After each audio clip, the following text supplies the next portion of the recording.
Il vient d'entrer dans une nouvelle saison de sa vie. Qu'est-ce qu'il fait? Il va offrir à Dieu un sacrifice.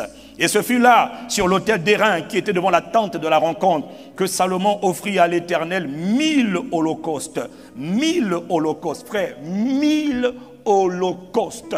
Un holocauste, c'est un sacrifice qui est consumé par le feu. On prend un bœuf et on l'immole. Salomon a secoué le ciel. Dieu dit, mais pourquoi tu en fais autant? Tu n'es pas obligé de me donner autant. Il dit non, tu m'as donné la royauté. Non, non, non, moi je vais sacrifier. Il prend un holocauste, 2 holocaustes, 3 holocaustes, 4 holocaustes. Mais qu'est-ce qu'il est en train de faire, le gars là? Mais arrêtez-le. Il fait que donner, donner, donner, donner, donner, donner. Les gars de la cour regardent, mais le roi est devenu fou. Il donne à Dieu, il donne à Dieu. Pourquoi tu fais ça là? Il m'a donné la royauté, il m'a tout donné. Il m'a tout donné. Je vais donner à Dieu tout ce qu'il m'a donné parce qu'il est tout pour moi. Je donne à Dieu, je donne à Dieu, je donne à Dieu. Et tu vois, derrière chaque acte qu'on fait, il y a la motivation. Tout ce que tu fais, il y a toujours une motivation. Quand tu donnes beaucoup comme ça à Dieu, c'est parce que tu l'aimes tellement. Parce que quand on aime, on donne. Pendant la nuit, Dieu apparut à Salomon. Il lui dit, hé, demande ce que tu veux, mon frère. Quand on sacrifie à Dieu, il faut être prêt à ce que Dieu t'apparaisse ou fasse quelque chose d'extraordinaire pour toi. Alors Salomon ouvre son cœur à Dieu. Il dit à Dieu, tu sais, je te demande une seule chose. Accorde-moi la sagesse, la capacité de concevoir, la capacité d'analyser. Accorde-moi la sagesse, afin que je sache me conduire à la tête de ce peuple. Car qui pourrait juger ton peuple, ce peuple si grand? Le peuple est tellement nombreux, je veux être un bon roi. Je veux être un berger comme papa David, un homme selon ton cœur. Parce que toi, tu as créé toutes choses par ta sagesse. Tu n'as pas créé le monde, ô Éternel, par ta puissance, mais par ta sagesse. Donne-moi la sagesse, moi aussi, la sagesse qui vient de toi, que je sache être un bon chef, un bon roi sur ton peuple Israël. Autrement dit, il ne demande pas quelque chose pour son intérêt, il demande quelque chose pour plaire à Dieu, pour accomplir ce que Dieu veut qu'il accomplisse. Et là, la Bible dit au verset 11, Dieu dit à Salomon, Salomon, puisque c'est là ce qui était dans ton cœur. Donc, quand tu faisais des sacrifices, tu voulais m'attirer, tu disais, je t'aime, mais je veux la grâce d'être un bon roi. Je t'aime, mais je veux la grâce de faire ta volonté. Je t'aime, je te fais des sacrifices parce que je t'aime, mais dans mon cœur, il y a le désir de te plaire. Dieu lui dit, c'est là ce qui était dans ton cœur, puisque tu ne demandes ni richesse, ni bien, ni la gloire, alors que tu aurais pu me dire, donne-moi la gloire. Tous les hommes cherchent la gloire, hein, ils sont nommés quelque part, ils veulent la gloire, ils veulent les femmes, ils veulent l'argent. Salomon dit, non, je ne veux pas ça, ça tue les hommes, ça détruit les hommes. Moi, je veux seulement ce que toi tu veux. Je te demande donc la sagesse et l'intelligence. Alors Dieu lui dit, tu n'as pas demandé les richesses alors que je sais que tu en as besoin, tu n'as pas demandé les biens, tu n'as pas demandé la gloire. Tu n'as pas demandé la mort de tes ennemis. Tu n'as même pas demandé une longue vie. Il y en a qui disent, je veux être un roi éternel. Ça, c'était les pharaons. Tu n'as pas demandé ça. Mais tu as demandé pour toi de la sagesse et de l'intelligence afin de juger mon peuple sur lequel je t'ai fait régner. Waouh! Toi, tu es bon, petit. Alors, j'aime ça. Tes demandes peuvent toucher Dieu. Dieu parle avec un mortel et il est touché par les paroles du mortel, de l'humain.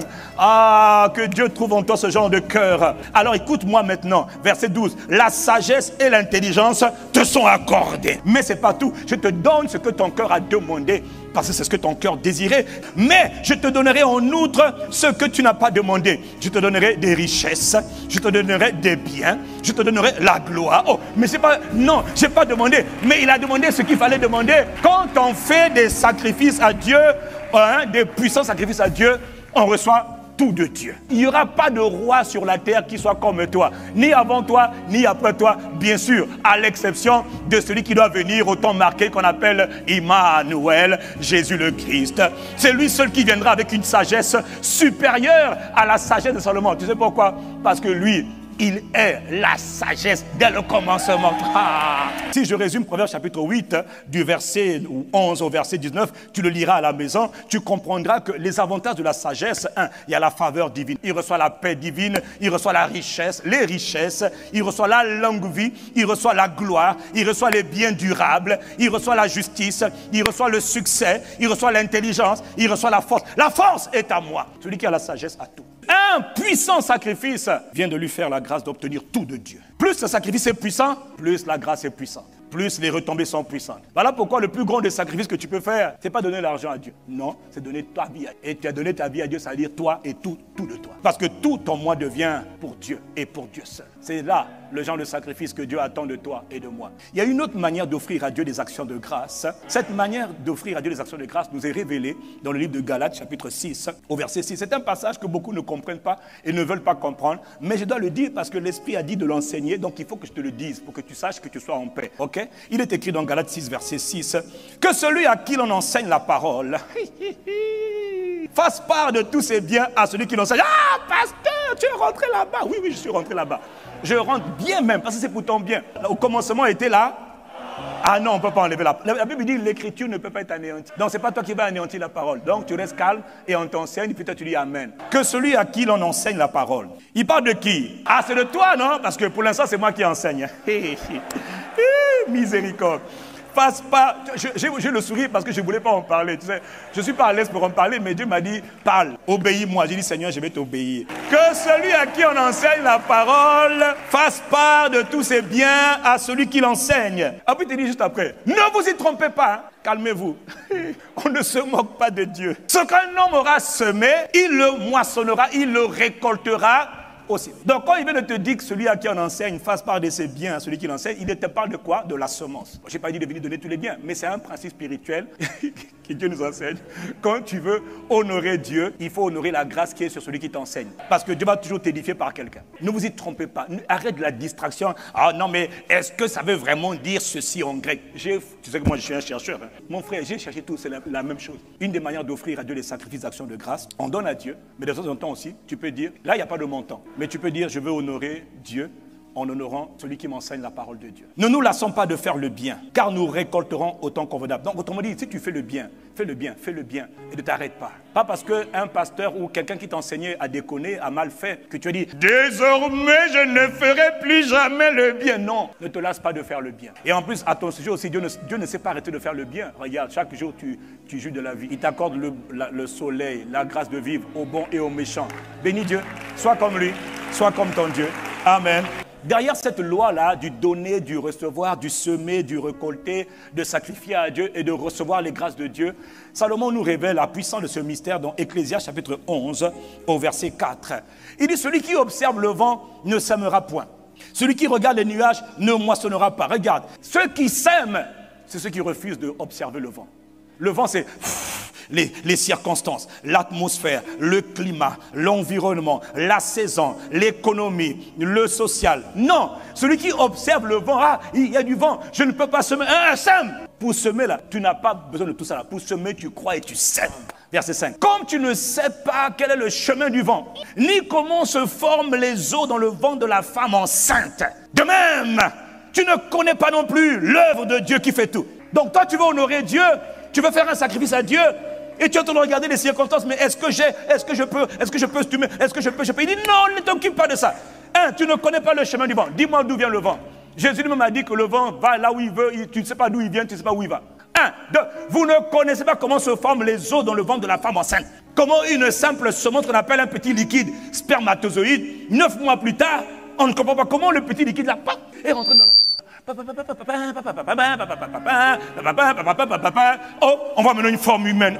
C'est quoi ça? Oh, ça c'est quoi? On voit des yeux. Comment ça? On voit la peau. On voit des membres. On voit des... C'est quoi cette affaire? Ça devient quelqu'un qui a 4 kilos, avec des yeux, des oreilles, des mains, des pieds. Papa, maman, papa. Oh, comment ça? Le petit liquide là, mon frère, tu ne connais pas l'œuvre de Dieu qui fait tout. Tu ne sais pas de quoi Dieu est capable. Tu ne connais pas Dieu. Sème ta semence, sème seulement la semence. Sème à Dieu, donne à Dieu. Donne. Ah, donne à Dieu. Il y a un mystère. Dès le matin, sème ta semence. Dès le matin, c'est-à-dire dès le début, sème la semence. Ne laisse pas reposer la main. Sème. Dis avec moi, sème. Ne sais pas pour dire, ah mais moi j'ai pas assez d'argent, moi j'ai pas assez de trucs, pas assez de moyens, pas assez, j'ai un enfant, j'ai 2 enfants, j'ai 3 enfants. Tu es en train d'observer le vent, tu ne sèmeras pas. Il y a un mystère, c'est Dieu qui est puissant. Il dit, et puis il dit, c'est Dieu qui fait l'œuvre. Donc quand toi tu as semé pour offrir à Dieu, c'est Dieu qui fait l'œuvre. C'est Dieu qui fait croître ta semence. Il reçoit ta semence. Hey! Il te dit, laisse-moi faire la suite. Le reste, ça ne t'appartient pas, ça m'appartient. Je suis l'Éternel. Je suis le Créateur. Explique-moi comment une petite semence d'un microgramme de spermatozoïde peut devenir un enfant de 3 kilos, de 2 kilos, de 5 kilos. Comment ça se fait? Tu ne peux pas l'expliquer. Donc reste tranquille, sème ta semence dès le matin. Acclame Dieu, mon frère. Toute personne qui a percé avec Dieu, qui a eu des rencontres avec Dieu, qui a eu de grandes expériences avec Dieu, ont compris le principe de la semence et de la récolte. Le principe des offrandes, des dîmes, des prémices, des sacrifices sont des sources soit de blocage, soit de bénédiction dans la vie du peuple de Dieu. Et il faut le faire avec un cœur généreux. Il te dit, Dieu aime celui qui donne joyeusement. Voilà, même si c'est 1 franc, donne-le avec joie. Si c'est 1000 francs, donne-le avec joie. Voilà pourquoi Jésus a dit dans Luc chapitre 8, verset 38, donnez. Ça ne va pas s'arrêter là. Et on vous donnera. Oh. Donne, on va te donner. Oh. On versera dans ta poche une bonne mesure, secouée, serrée et débordante. Donne à Dieu, ça va déborder. La raison pour laquelle ça ne déborde pas, c'est que tu ne donnes pas. Et quand tu donnes aussi mal. Les sacrifices d'action de grâce sont puissants. La Bible dit qu'on n'a pas pu tout écrire à propos des œuvres de Jésus. Mais parmi les choses qu'il a faites, donc quand tu vois quelque chose qui sort dans les Écritures, qui apparaît dans les Écritures, c'est que Dieu voulait que ça soit là. On nous parle d'une histoire qui a l'air banale, mais d'une pauvre veuve. Pas une veuve, hein, une pauvre veuve. Mais une pauvre veuve qui a touché le ciel par la qualité de son sacrifice. Elle a fait une offrande à Dieu, mais son cœur était tellement... Jésus était tellement touché que Jésus a dit, inscrivez-le. Partout où on parlera de mes écrits, de mes événements, de ma vie, mettez l'histoire de cette femme. Quelle est cette histoire? Marc chapitre 12, verset 41. Jésus s'étant assis vis-à-vis du trône, c'est-à-dire le trésor du temple, regardez comment la foule, comment donc les gens mettaient de l'argent. Plusieurs riches mettaient beaucoup. Riches, je vous appelle à beaucoup mettre dans l'œuvre de Dieu. Ah oui, il faut donner pour Dieu. Vous êtes riche, qui vous a rendu riche? Donnez pour Dieu. Donnez, riche, donnez pour Dieu. Plusieurs riches mettaient beaucoup d'argent. Voilà. Et Jésus est en train d'observer. Il vint aussi, verset 42, une pauvre veuve. Ah là là, Dieu est terrible. Et elle y mit 2 petites pièces, faisant 1/4 de sou, c'est-à-dire quelques centimes. Donc à peu près dans les 1 franc ou 10 francs. Donc, elle a mis rien, mais elle était pauvre. Verset 43. Alors Jésus, ayant appelé ses disciples, leur dit... Vous voyez cette veuve-là, je vous le dis en vérité, ça veut dire qu'il révèle maintenant un mystère. Je vous le dis en vérité. Regardez, il y a un mystère spirituel. Cette pauvre veuve, il insiste, cette pauvre, au lieu de lui dire, maman ne donne pas, maman ne donne pas, maman. Jésus est miséricordieux, il est bon. Au lieu de dire, ne donne pas, tu es déjà pauvre. Cette pauvre veuve, dit-il, a donné plus qu'aucun de ceux qui ont mis dans le tronc. Elle a donné plus qu'aucun de ceux qui ont mis dans le tronc. Verset 44. Car tous ont mis de leur superflu, c'est-à-dire de l'argent qu'ils ont en trop. Elle a mis de son nécessaire. Tout ce qu'elle possédait, tout ce qu'elle avait pour vivre, elle a mis sa vie. La version parole vivante, donne-moi la version parole vivante, il est écrit et dit, car tous les autres ont donné de leur superflu, c'est-à-dire ce qu'ils avaient en trop. Mais elle, dans sa pauvreté, elle a sacrifié de son nécessaire. Elle a donné tout ce qu'elle possédait pour vivre. Oui, en quelque sorte, c'est sa vie elle-même qu'elle a déposée dans le panier. Où, tu vois, Jésus nous parle de cette pauvre veuve. Il dit, inscrivez ça, cette histoire. On peut être très pauvre et être très généreux. On peut être pauvre, mais donner à Dieu de manière généreuse. Ce qu'elle a fait a touché le ciel. Et comme on sait que Dieu est miséricordieux, et comme on sait que Dieu a créé la loi de la semence et de la récolte, donc je sais par défaut que c'est par ce genre de sacrifice, d'offrande sacrificielle, que cette femme a récupéré. Parce que Dieu n'est pas injuste pour oublier tout l'amour que nous manifestons pour lui jamais. Mais Dieu voulait tester. Dieu a vu la compassion, l'amour, le sacrifice de cette femme. Dieu a dit, inscrivez cette femme. Toutes les offrandes ne sont pas des sacrifices. Je répète, toutes les offrandes ne sont pas des sacrifices. Mais il y a des offrandes que tu fais, où tu te saignes, c'est devient un sacrifice. Il y a des offrandes que tu fais où ça te coûte. C'est cher, c'est lourd. Ça devient un sacrifice. Mais toutes les offrandes ne sont pas des sacrifices. Dieu appelle son peuple à lui apporter offrande, dîme, sacrifice, prémisse, sacrifice d'action de grâce. Tu as compris, non? Acclame Dieu.